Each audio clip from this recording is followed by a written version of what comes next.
नमस्कार बंधुरा सबाई केमन आछो। आशा करी सबाई खूबই ভালো আছো। चलो আমার একটা নতুন ব্লগে সবাইকে অনেক অনেক স্বাগত।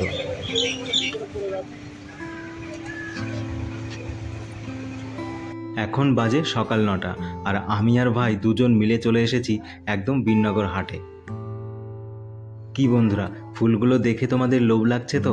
আমিও এসেই একদম চমকে গেছি। এই দোকানের ফুল গাছগুলো দেখে মনে হচ্ছিল কালার যে কটা আছে সবগুলোই নিয়ে নিই। প্রত্যেকটা কালার দেখো একদম ইউনিক টাইপের কালার। আর জবা ফুলগুলো সব গাছেই কিন্তু ফুল ফুটে আছে। এরকম গাছ দেখলে লোভ সামলানো যায় না। ওই ফুল গাছের যে দোকানগুলো আছে ওই দোকানগুলো থেকে কিছুটা এগিয়ে এসে দেখি এখানে পেট মার্কেট আছে। আর এই ছোট্ট ছোট পাপ্পিগুলোকে দেখে এত খারাপ লাগছিল, এগুলোকে খাঁচার মধ্যে বন্ধ করে রেখেছে। শুধু এগুলোই নয়, পাশে দেখছি পাখি আর অনেক কিছু আছে যেগুলো খাঁচার মধ্যে বন্ধ অবস্থায়। এগুলো দেখলে খুবই খারাপ লাগে। এগুলো তো মুক্ত অবস্থায় থাকার কথা, তাই না? একবার ভেবে দেখো তো, আমাদেরকেও কেউ যদি এরকমভাবে খাঁচার মধ্যে বন্ধ করে রাখতো তাহলে কীরকম লাগতো? সেরকম এদেরও হয়তো লাগে। আর সেই অনুভূতি থেকেই মনে হচ্ছিল এগুলোকে সবগুলোকে যদি ছেড়ে দিতে পারতাম তাহলে মনটার মধ্যে ভালো লাগতো। চলো বন্ধুরা, পেট মার্কেটটা ঘুরে ঘুরে দেখা হয়ে গেল। এবার যাই একটু বীজের দোকানে, এখান থেকে কিছু বীজ কিনে নেব। বীজের দোকানে এসে আমি ওই কাকুটার কাছ থেকে প্রথমেই শুনে নিলাম যে এই মাসে কি কি বীজ বসালে হতে পারে। তো উনি বিভিন্ন ধরনের বীজের নাম বললেন, কিন্তু আমি তো সব নেব না, দু ধরনের বীজ নেব, উচ্ছে আর ধনিয়া। তো ওই দুটো নিয়েই আমি চলে আসলাম। আমার মনে হচ্ছে হাটে একটু আমরা আগেই চলে এসেছি, কারণ এখনও সব দোকানে কিন্তু এসে পারেনি। দেখো এই দোকানটা এইমাত্রই আসলো। আর দেখো ভ্যানের উপরে একটা করমচা গাছ আছে, যেটা কিন্তু প্রচুর করমচা ধরে রয়েছে। এটা হয়তো গ্রাফটিংয়ের গাছ, ওই জন্যই এত ছোট গাছে করমচা ধরে আছে। কিন্তু আমার ছাদ বাগানে যে করমচা গাছটা আমি বসিয়েছি তোমাদেরকে তো দেখিয়েছিলাম, ওটা কিন্তু বীজের তৈরি চারা থেকে উঠিয়ে এনে আমি গাছটা ছাদে বসিয়েছিলাম। এই দাদার কাছ থেকে ভাবছিলাম মাধবীলতা ফুল গাছ আর একটা লক্ষ্মী জবা নেব। পরে গিয়ে ভাবলাম যে না, এই মুহূর্তে নেওয়া যাবে না, কারণ ছাদ বাগানে এই মুহূর্তে যা রোদ, আর এই সময় লাগালে হয়তো নাও বাঁচতে পারে। আর সেরকম টবও নেই বসানোর মতো, টব কিনতে হবে। তার জন্য আগে যে জবা ফুল গাছটা নিয়েছি ওটাই এখনও বসানো হয়নি, ওই জন্যই আর নেওয়া হলো না। চলে আসলাম এই পাশের দোকানে।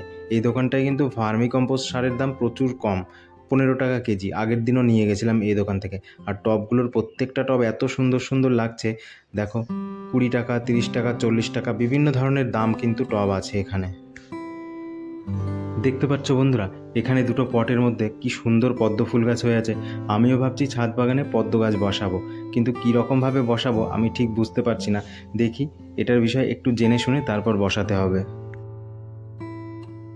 চলো, সার নেওয়া হয়ে গেছে, মোটামুটি ওই 3 কেজি মতো নিয়ে নিলাম। 45 টাকা দাম নিল 3 কেজি। আর এবার আমরা বাড়ির উদ্দেশ্যে রওনা দিলাম। আর ভিডিওর প্রথমেই যে জবা ফুল গাছগুলো দেখিয়েছিলাম, প্রত্যেকটা কালার এত সুন্দর, প্রথমে ভেবেছিলাম একটা অন্তত কিনে নিয়ে আসবো, কিন্তু সেটা আর নেওয়া হলো না। কারণ ওই যে বললাম, যে জবা ফুল গাছটা আগের দিন নিয়ে এসেছি ওটাই কিন্তু এখনও বসানো হয়নি।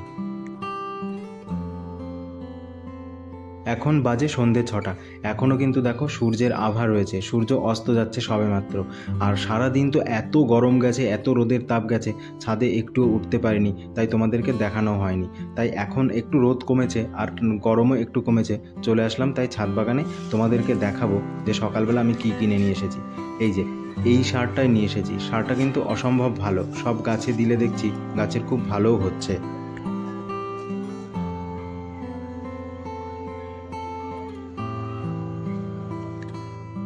আগের দিন বাজার থেকে অনেকগুলো কলা কিনে নিয়ে এসেছিলাম, আর বাড়িতে বলেও রেখেছিলাম যে কলার খোসাগুলো যাতে না ফেলে, কারণ এই কলার খোসা জবা গাছের গোড়াতে দিলে খুব ভালো কাজ হয়, ফুল ফোটে।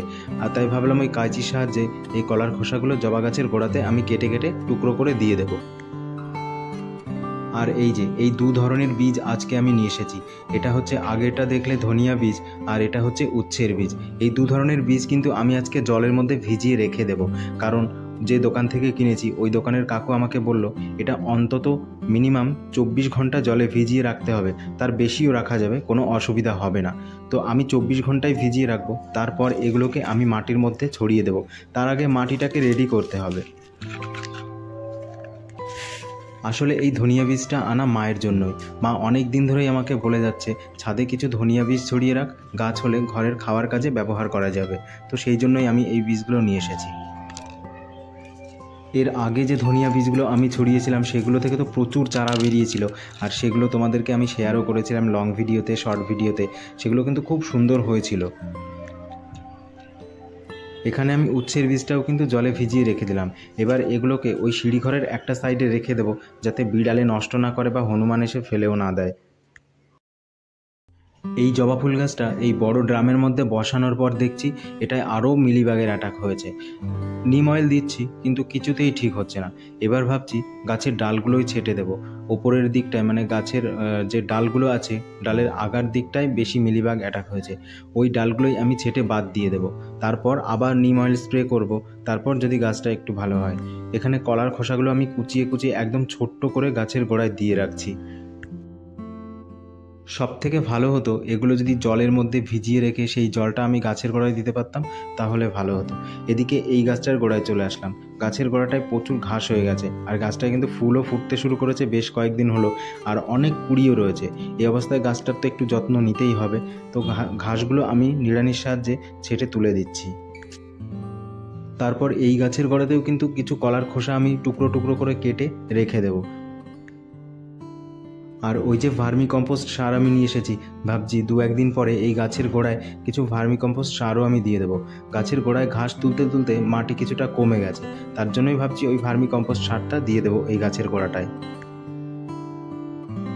আর বন্ধুরা, তোমরা আগের ভিডিওতে দেখেছিলে যে চাল কুমড়ো গাছটা আমি নিচে বসিয়েছিলাম, সেটা কিন্তু একদম ছোট ছিল। আর আজকে দেখো একদম ছাদ পর্যন্ত কিন্তু পৌঁছে গেছে, আর কিছুদিন পর এটাই ফুলও ফুটতে শুরু করবে। নিচের দিকটায় দেখছি কিছু কুড়িও চলে এসছে ফুলের। আজকের ভিডিওটা এখানেই শেষ করছি। খুব তাড়াতাড়ি দেখা হচ্ছে নতুন আরেকটি ভিডিওতে। সবাই সুস্থ থাকবে, ভালো থাকবে, আর আমার চ্যানেলটিকে সাবস্ক্রাইব করে দেবে।